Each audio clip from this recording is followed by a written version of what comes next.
Have you been annoyed by the psikey 03 DLL pop-up ruining your productivity? I'm Sophie Chen, a Windows support specialist. Let's analyze Protexis dependency and restore that missing file.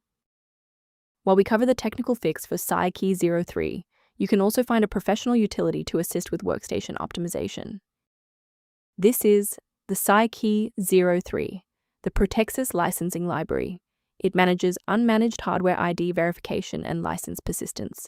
It facilitates the secure data link between the software and the Protexis validation manifests. With that background out of the way, here is how we actually restore the missing component. This error typically indicates corruption within the Windows system core.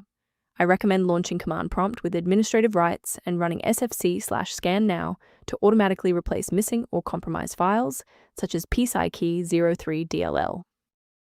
In the event the error remains visible, it indicates we need to verify the environment's ability to register new shared resources. A full system restart clears the temporary memory cache and allows Windows to attempt a fresh initialization of all required libraries, including psikey 03. Before you reboot, make sure to bookmark this video or click the like button so you can easily find your way back to the next step once your PC is back up and running. Restarting is our first line of defense. Since that didn't clear it, we'll dive into more specific settings in step 3, and if you need to pause the video to catch up, go right ahead.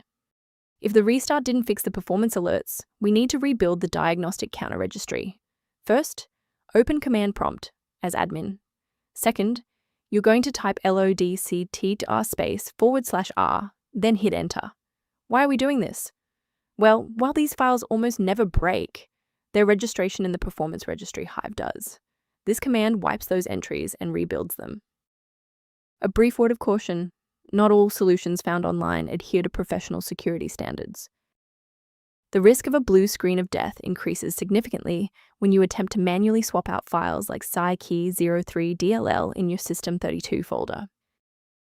For those who prefer a structured maintenance plan, you can access an official diagnostic resource at the link below. The link below references a resource for reviewing workstation health and psikey 03 synchronization. Thank you for trusting us with psikey 03 repair today. For more system-level tips and error resolutions, don't forget to like and subscribe.